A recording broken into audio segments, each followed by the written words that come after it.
all of my clothing. And if I was to guess, it would weigh somewhere between 8 and 15 billion pounds. Which is why I get really confused as to why I always feel like I have nothing to wear. But amongst this entire pile of clothing, I wear approximately 5 outfits. For example,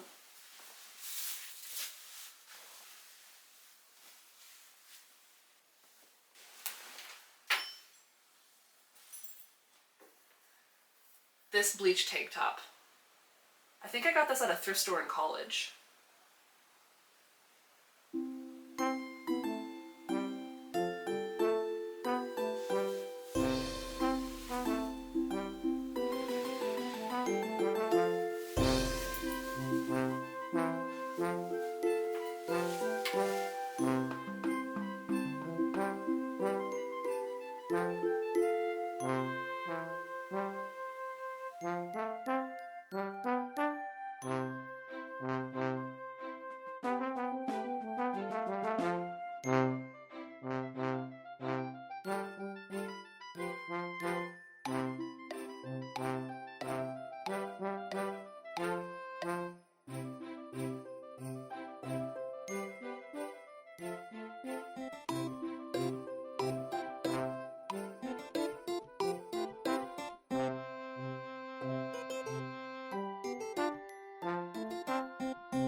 In my opinion, I own some very beautiful pieces of clothing.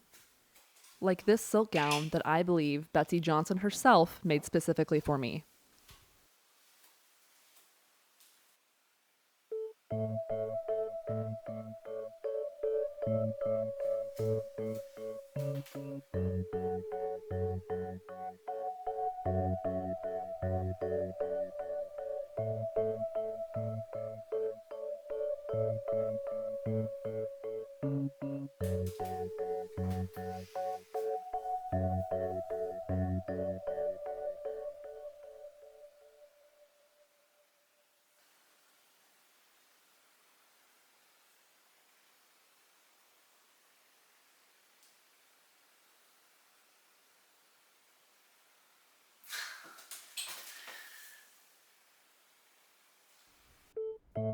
And this Victoria's Secret robe that my boyfriend thrifted in interior rural Idaho for only $2. I want to be transparent with you. If you asked me yesterday what this robe is made of, I would have told you that it is made of 100% silk.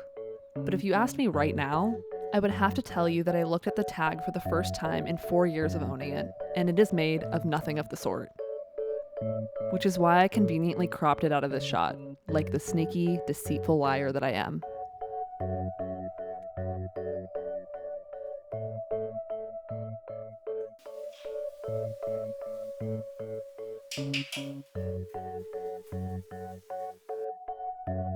This sweater is actually very new to me, and I've only been able to wear it 2 times since the seasons have changed.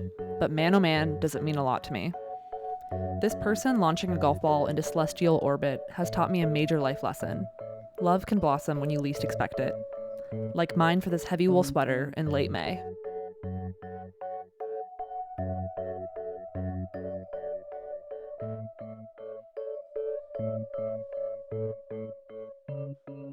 In this sheer green velvet and silk cami, which, I mean, come on, I feel like this hardly needs an explanation.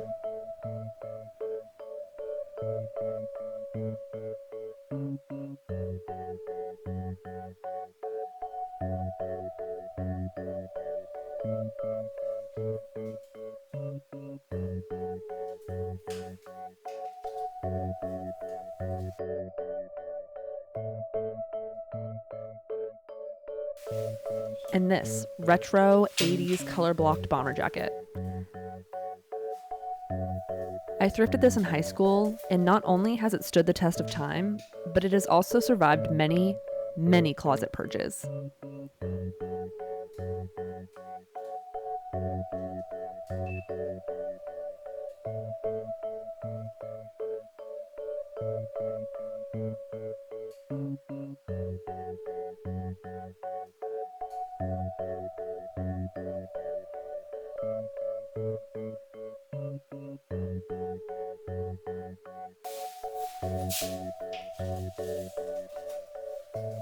All of these pieces are things that I do not get around to wearing all that often because they're just not that versatile. I would feel ill-prepared to run to catch a cab in my sparkle dress, nervous to get a stain on my vintage Betsy Johnson at Korean barbecue, irritated that my sheer cami straps kept falling off my shoulders during my summit hike, outdated in my 80s bomber during the Y2K night at the club, and too tired to do anything in my robe because I have a weird Pavlovian response to it. Whatever it is, I'm just not that good at actually wearing these things.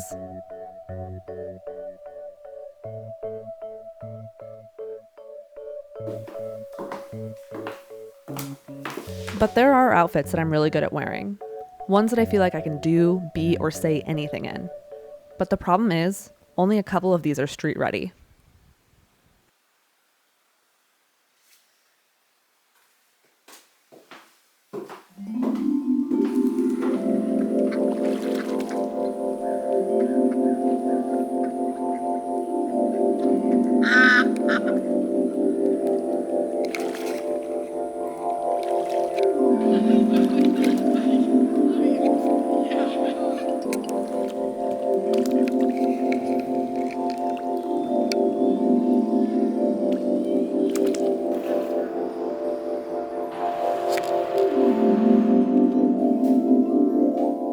I'd like to introduce you guys to what I like to call my rainbow fish sweater. Do you guys know who I'm talking about? Rainbow fish? This sweater is very clearly handmade. I can tell this from just like the way the stitching is, especially around the buttons. And you'd think that by the way I love this sweater, that my own grandma made it for me and sent it to me for my birthday, but she did nothing of the sort. She's a very sweet lady, but she did nothing of the sort.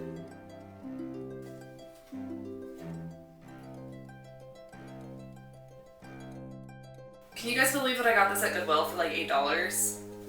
I spent well below minimum wage on something that probably took someone days or weeks to make. And I feel very privileged to own this gorgeous piece of clothing.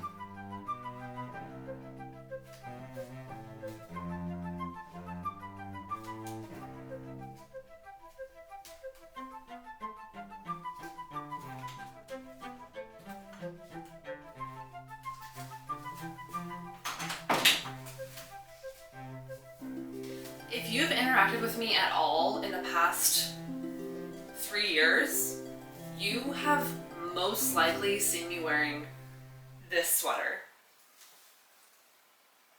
This thing is itchy as hell, which is why I typically wear it with a turtleneck or something underneath just to kind of like guard my skin. But this thing is very warm and I am obsessed with how minimal it is. I think that gray on gray with white details is perfection. And this is so easy to dress up and dress down. Like throwing this over like even like a little going out dress doesn't look crazy. It actually looks very chic, in my opinion. There is one really fucked up thing about this thing though, is that it is 100% merino wool and it is June 10th. And I do not have AC.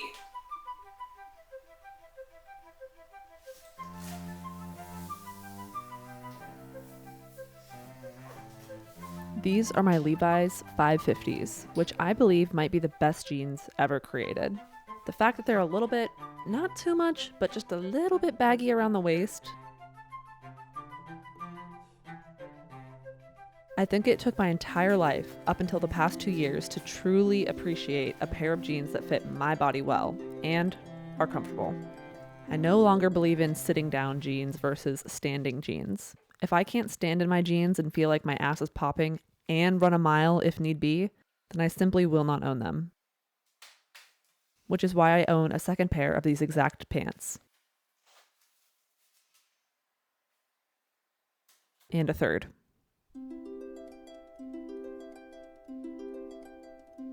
And have cutoff shorts in this length, this length,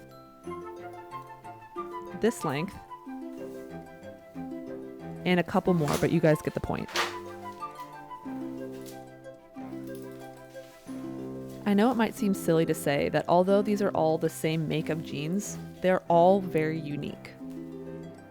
These ones are more worn in. These ones are more structured. These ones are extremely sexy due to the massive asshole. Actually, these ones might need to be retired. I almost always pick up Levi's if I decide to wear pants that day, but every once in a while I'll reach for these. Now let me tell you something about these. I have no words. I found these at a thrift store. Shocker.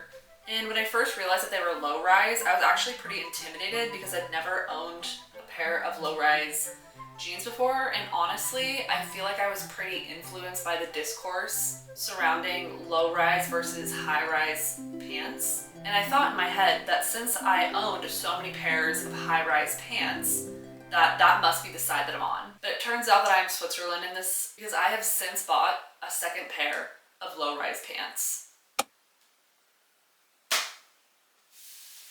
I mean, come on. I mean, this just about sums up what I have to offer to the pants conversation. Unless anybody has any questions?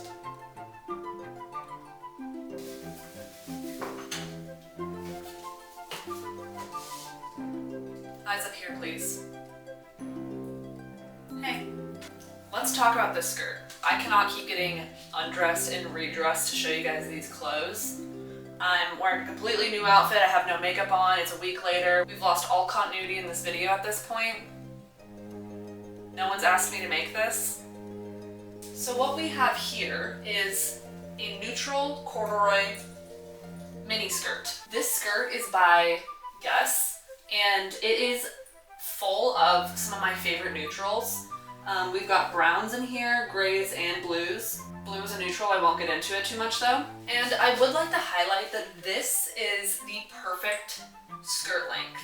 I feel that as the skirt wearing community, me included, as we get older, we are expected to kind of dabble in longer skirts or just like varying lengths of skirts. And although I appreciate that if that's your artistic choice, I personally am not going to be participating in that because I hate the way I look in longer skirts. This does it for me. So this dress is pretty incredible for one huge reason. It has both brown and black details. Typically, I go with either black or brown. I don't mix the two because it's you kind of lose like a story with your outfit. But I think that this dress does it very well, and it's fun because then you get to choose either black accessories or lean brown accessories for a night, so it's a really versatile dress. Looking at it here, it's really nothing special, but you guys just have to believe me that this is like a very strong foundation for some like really killer outfits. It's all in the accessories though, so.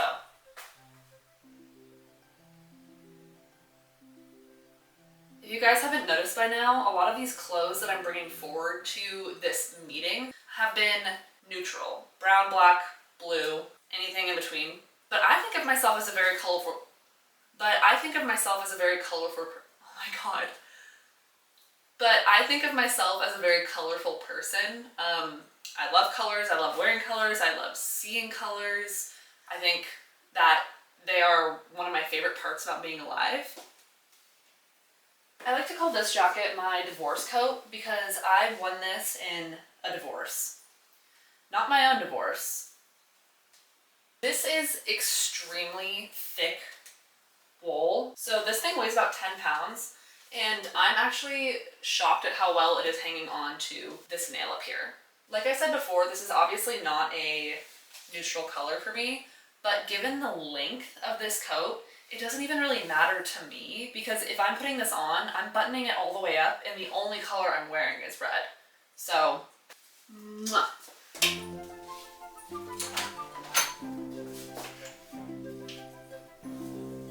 Okay, this one's fun. And this one I actually did get from my grandma, believe it or not. So what we have here is a green corduroy collared jacket. I am obsessed with at this shade green. I like green, if you can't tell.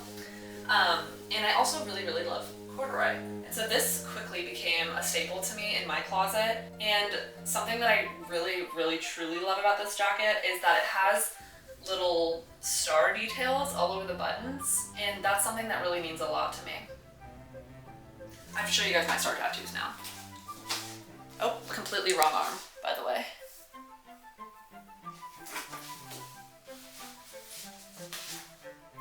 Blue on blue is one thing, but I think that green on green is fucking badass.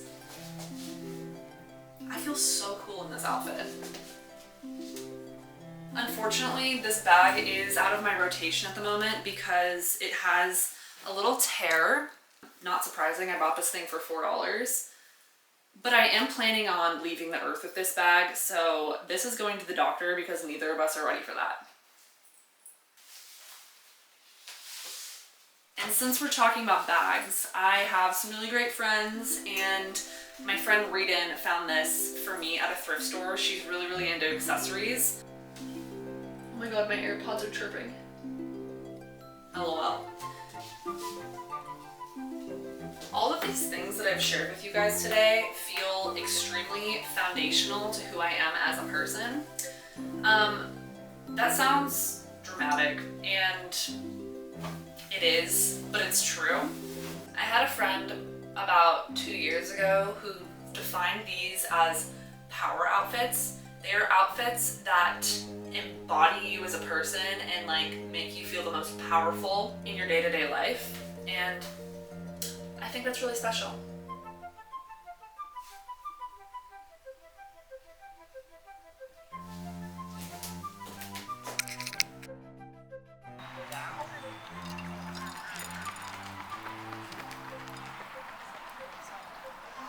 Holy shit. Fuck it, she's moving. Look at her go. Is that what I look like when you're sprinting? No. You look good, but like... That should do it. That was 3 minutes of me just staring. Warplane. That's a warplane. Stop saying warplane.